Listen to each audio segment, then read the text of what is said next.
I've been hearing stuff about like the actor from Jack Reacher, I forgot his name, but honestly, I've always enjoyed him ever since he was in Smallville playing Aquaman. Honestly, that was my first introduction to him, and I'm like, I like him. I like him. I never saw Blue Mountain State, which apparently he was in, but I enjoyed him as an actor. And yeah, apparently he's been kind of wrecking his own career, but this is Decoy Voice. Why does Hollywood always try to turn this into soft-boiled sniveling this? Sorry. You got my vote. Whatever you want to run for, you got it. As it's really hard to portray an elite Tier 1 soldier after everybody just saw you giving a soy-scented rant against the Commander-in-Chief, oddly reminiscent of other Hollywood figures and their obsession over owning Trump, and also decide this is going to destroy his career. As Alan Ritchson recently... Yeah, I was like Alan Richardson, but Ritchson or something. Ritchson. Yeah. So the thing is, like, I from what I understand is he used to be more like Christian conservative, but as he became more and more mainstream and popular, especially out of the show Reacher, he's become more and more, well, just like the rest of the crazies in Hollywood who don't really understand what the rest of us deal with. And streamers kind of fall into this as well. Well, streamers, influencers, those who are so out of touch, they don't even know what it's like to work a day-to-day job. And luckily, I'm still in it and I'm not out of touch yet. Hopefully one day I'll be able to be permanently unemployed, but that'll probably be when I retire. So who knows? Who knows? But it is so interesting seeing these people, how they can flip on a dime. They absolutely flip on a dime. This looks good in Reacher shot. Yeah, I mean, again, he plays the role. He plays the role. We went on a emotional podcast. People, I think, are a little bit afraid of me because they're like, he's a loose cannon. And I'm not. I'm just saying that everybody should say if they give a about humanity. Everybody else should feel like I feel. The world is on fire. Yeah, like, oh, mad about the way things are and the abuses that are happening. The Epstein files! The Epstein files! God damn it! Where are they? It's a law. Show it, you files. I shouldn't say because I'm a Christian. You know, sorry, God, I'm sweating now. This is my politics, dude. I would railroad these. I would get those Epstein files out in 2 seconds. Yeah, dude, 2 seconds, move out of the way. Sorry. You got my vote. Whatever you want to run for, you got it. Don't you want to see what's in there so that we can hold people accountable? We're just cool with it? That is the keys to the nuclear. He's like all up in. Freak, I think the text, but forget to write it in the comments. You know what? That's why I actually decided to go live. Because, well, and I still get tongue-tied even to this day, because sometimes I think things, but I cannot type faster than I can speak. And let's be honest, I don't actually use this up here. I just speak immediately. It's all impulse driven. Like, I don't process it through my head. And that's honestly one of the big problems I have when like reading comments. Like, there was one video I watched where the first name of the character was Nick, and the last name of the character was just Gur. And because the way I operate, I couldn't disassociate or read it ahead of time. I just read it as I saw it. And apparently it was just like, oh, well, that came out of my mouth, but it was written there. So I don't feel anything of it. It's just like, whatever. But I thought it was funny. But yeah, again, mind works faster. But I think a lot of people, they do that. They just think without thinking things through. The problem is you have to have sort of a understanding where common people come from. And he's complaining about like the Epstein files. I mean, sure, that is absolutely annoying.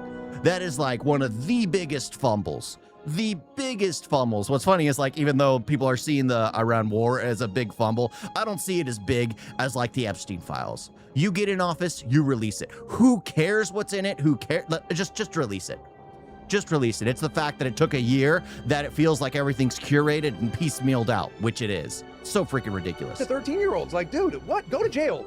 and everybody, including conservatives, are angry over the files. I just, one, wonder if any of Alan's directors or producers were inside said files. Would he really have them out in a second? And two, does he even know the context of Trump's references in the files? Or is he just blindly parroting the Reddit narrative, too terrified to rely on his own mind? But aside from all of this, and the probability that he could be sued into oblivion just like ABC, is how squirming and squealing doesn't quite match the masculine roles that he seeks. And given how he openly takes testosterone therapy to build muscle mass to be cast, he oddly matches another individual also on hormones, going on shows to essentially trauma dump their emotions. And honestly, I find nothing wrong with taking TRT. It's just important to know that there are side effects not limited to fertility, which is getting overly emotional due to the excess of estrogen that it can incidentally produce. Yep. It's just anecdotal, but I think of all the old school boxers bursting into tears after winning a title. And since drug testing has been a bit more stringent, we really don't see this anymore. Is that exactly what happened here?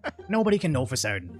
But it's basically beat for beat the entourage scene of Johnny Drama crying on stage. If you don't think that all those women watching the show are going to tell their teenage kids that he's a f***ing pussy, you're crazy. Which may impact Alan the same exact way. So I'm curious, like, what kind of projects are you looking forward to developing with them? High octane action, a lot of military driven, muscular, content, and the boys, so very, out. The fact that they call in the entourage is just great. It's just great. It's so funny how, I mean, that was literally Mark Wahlberg's story, but everything that happened there is so relevant to this day. Even though it was done in a way which was supposed to be more far-fetched, they were reaching in unreality to kind of make a show only for the future to be that unreality, that it was just unrealized yet. It's so freaking funny. They're like, risky young male audiences, that enjoy that kind of thing. And Sorry, God, I'm sweating now. Now, I'm not gonna sit here and try to testosterone an actor that genuinely looks like a 250-pound linebacker. It's just sad how the entire liberal media apparatus, from Hollywood to politicians, tries to sell us this as masculinity.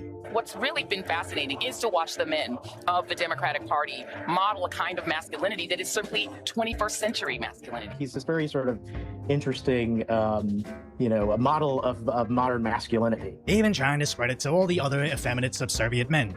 How your role has reshaped the perception of masculinity, and I'm not sure you planned on that. So obviously they'll try to redefine this as masculinity when more I don't know. I hate it when people start doing things like when it's about masculinity, femininity. I don't care. Like, do people have instances where they really feel passionate about something and it does get them triggered? Like, yeah, I mean, I've spoken to my wife about things, and it's just like the other day I was talking with my friend on the podcast, and I started talking about like representation in film and keeping things authentic to the period and the culture it was based on. And oh my gosh, I was getting pissed. The more I talked about it, the more I got enraged. I wasn't tearing or anything, but it's just like I got passionate about it. And that does come out, and some people show their passion a different way. Me, I get louder, I get more abrasive, I start putting it in people's faces as if like, how would you feel in this situation? How would you feel in this situation? That's just who I am, and I know who I am. People need to be aware of who they are. And it's like, if he isn't aware that he's someone, when he gets passionate about something, is going to start tearing, then he needs to find out why he's like that. Or if he is like that, maybe he should stay away from topics that might make him all teary-eyed. I mean, there's there's always ways about it, because you want to portray the masculine man. And the thing is, your masculinity, no matter what, no matter how much they try to change it, it's stoicism. It's absolute stoicism. It's basically being a stubborn piece of crap. That's literally what masculinity is. A stubborn piece of crap. You can call stoicism, I like calling stoicism what it is. I mean, I am stubborn. I am slightly arrogant. I am abrasive. I'm literally everything that can be stoic. I just don't have the build for stoic body. I need to get there. I never question my wife's choices because I don't have a wife. You'll get there. But yeah, I mean, this is the perfect shirt for me. Words mean nothing. Constantly changing definitions into whatever they already are, up until you somehow classified sleep as racist. So if you appreciate my concise, Sleep is racist. Oh my gosh. But yeah, it is rather tragic that he's letting everything get to him so personally. What's going on in his life? Maybe there's something more going on in his life. Maybe there is something affecting him personally. Maybe he shouldn't be doing talk shows. Maybe he should be just focusing on the things he's working on, like the next Reacher season is supposed to be coming out. Maybe pushing that, talking about that. Don't bring in like real world situations, because a lot of people, they like watching movies, they like watching shows, they like watching cartoons, they like watching anime because it's not relevant to what's going on in the world. It's so out of pocket when you're watching a show and then out of nowhere they introduce, like me and my wife were watching a series. The first series, it was like, okay, it was well directed. You could tell the settings because the lighting and camera work were done in a way where you could tell it was a different location entirely just by the camera work. They didn't have to show you a date and time on the screen and location on the screen. And then the very next season came out, and then they have like this lesbian black character walk on the set and be like, oh my gosh, I can't believe I missed you. We're such great friends. So out of pocket that it was just like, why is this person here? This person has no connection to this other person. What did we miss in season 1 but it wasn't in season 1. It was just thrown in because they had to meet the quota of having, well, the diverse female sexual character. They needed that. So, of course, they cast that. And then after that episode, we're just like, yeah, that literally just felt forced. And then, of course, they changed the directors and editors, directors and cinematographers from, well, knowing how to, so everything ended up looking the same. Everything was lit the same, everything was shot the same way, and it all looked the same. So it was like, yeah, it's lost. It's lost. But yeah, it's it's so funny how that can, when that's brought into things, it literally destroys it for us who are literally watching something to escape, to just escape. And we can't anymore because everything revolves around something nonsensical. Everything does now. You guys got a video?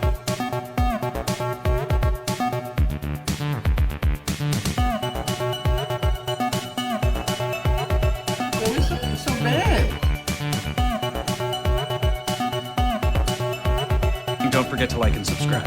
Wait on that.